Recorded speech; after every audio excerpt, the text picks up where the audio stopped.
औज़ुबिल्लाहिमिनश्शैतानिर्रजीम बिस्मिल्लाहिर्रहमानिर्रहीम। अस्सलाम वालेकुम फर्स्ट ईयर क्लास। उम्मीद है आप सब खैरियत से होंगे। तो आज जो हम लोगों ने टॉपिक पढ़ना है वो पेज नंबर 293 पे है। ट्रांसपरेशन इज़ नेसेसरी इवल कि ट्रांसपरेशन जो है वो बहुत ज़्यादा ज़रूरी है प्लांट के लिए, और ये अगर एक्सेस अमाउंट में हो जाए तो ये प्लांट्स के लिए प्रॉब्लम्स भी क्रिएट करती है, लेकिन इस ट्रांसपरेशन के बगैर गुजारा भी नहीं है। ठीक है, ये कुछ इंपॉर्टेंस है ट्रांसपरेशन की, वो हम लोगों ने लाजमी याद करनी है कि नेसेसरी इवल ऐसी बुराई है जो बहुत ज़्यादा ज़रूरी है। मींस अगर ये कम क्वांटिटी में होगी तो प्लांट के सेल्स जो ब्रस्ट भी हो सकते हैं, क्योंकि पानी बहुत ज़्यादा सेल्स के अंदर जमा हो जाता है। तो इस वजह से प्लांट क्या करता है, फिर ट्रांसपरेशन के ज़रिए उस पानी को निकालता है।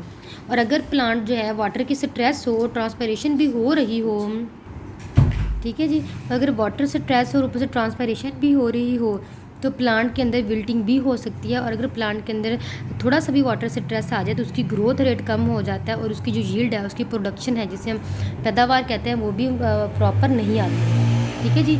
अब इन सब बुराइयों के अलावा भी, खामियों के अलावा भी प्लांट ट्रांसपरेशन किन किन चीज़ों में हेल्प कर रहा होता है।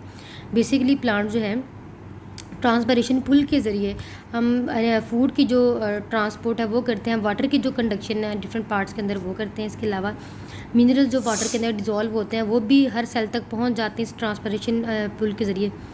ठीक है, इसके अलावा अगर बाहर इन्वायरमेंट ह्यूमिडिटी कम है और कूलिंग इफेक्ट क्रिएट करना है, बाहर टेम्परेचर ज़्यादा है, तो ट्रांसपरेशन के ज़रिए हम कूलिंग इफेक्ट क्रिएट करते हैं। दूसरे अलावा जितने भी गैसेज एक्सचेंज है, कार्बन डाइऑक्साइड का अंदर आना, ऑक्सीजन का बाहर जाना, ये तमाम का तमाम वेट सरफेस है वो भी किसके थ्रू होता है, ट्रांसपरेशन के ज़रिए होता है। ठीक है, कुछ एडवांटेजेस हैं ट्रांसपरेशन के, और ये कुछ लॉसेस हैं जिनके अगर ट्रांसपरेशन प्रॉपरली ना हो तो क्या होता है, इकोनॉमिक लॉसेस होते हैं। और अगर ट्रांसपरेशन बहुत ज़्यादा हो जाए तो प्लांट जो है विल्टिंग कंडीशन में चला जाता है। ठीक है, serious desiccation mean dryness. Inevitable का मतलब होता है हैरान कन।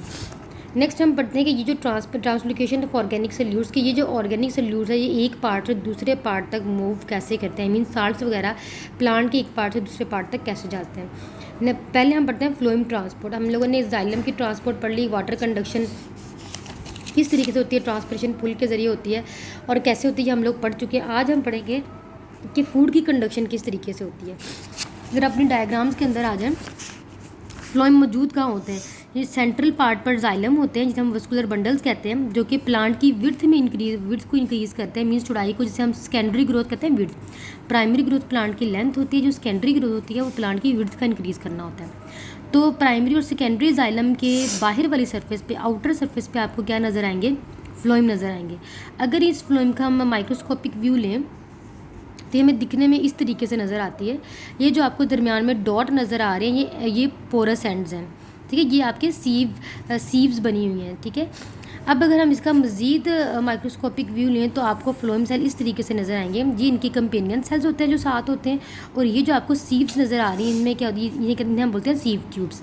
हम क्या बोलते हैं, सीव ट्यूब्स। अब ज़रा गौर करें, इन सीव ट्यूब्स के एंड्स पर क्या होते हैं, पोर्स मौजूद होते हैं, सीव्स मौजूद हैं, छानियाँ मौजूद होती हैं।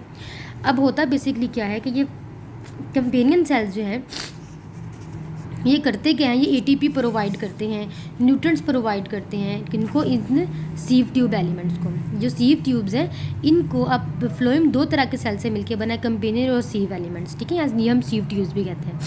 अब ये जो सीव एलिमेंट्स हैं इनके अंदर एक पोरस जो है वो एंड वॉल्स मौजूद होती हैं, इनको हम बोलते हैं सीव चैनल्स भी बोलते हैं इनको। और इसके अलावा ठीक है जी, और अब इनको पोर्स भी बोलते हैं। अब होता बेसिकली क्या है, ये ज़्यादातर एंड वॉल्स पे मौजूद होते हैं, ये ज़्यादातर सीव एलिमेंट्स की एंड वॉल्स पर मौजूद होते हैं। इनका काम क्या होता है कि प्रॉपरली जो है वो फूड की कंडक्शन की जा सके। ठीक है, अब बेसिकली होता है क्या, जितने भी हमारे फोटोसिंथेटिक सेल्स हैं, मीन्स जो फोटोसिंथेसिस में हेल्प कर रहे होते हैं, जैसे कि मीजोफिल सेल्स हैं और पेलिसेड हैं। पेलिसेड क्या है कि मीजोफिल सेल्स के नीचे एक लेयर होती है सेल की, जिसके अंदर एयर स्पेसिस भी मौजूद होती हैं, उसको हम बोलते हैं पेलिसेड्स। क्या बोलते हैं, पेलिसेड। अब पेलिसेड और मीजोफिल सेल्स क्या करते हैं कि फोटोसिंथेसिस का जितना भी प्रोडक्ट है, मीन्स फूड वगैरह है, शुगर वगैरह है, वो सबसे पहले इन कंपेनियन सेल्स को भेजेंगे।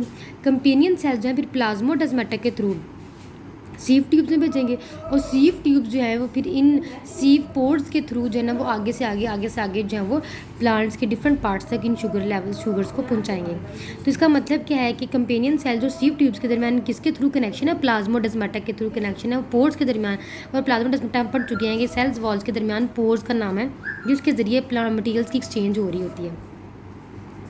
ठीक है जी, तो यहाँ तक आपने याद करना है। उम्मीद आपको समझ आ गई होगी। फ़ी अमान अल्लाह।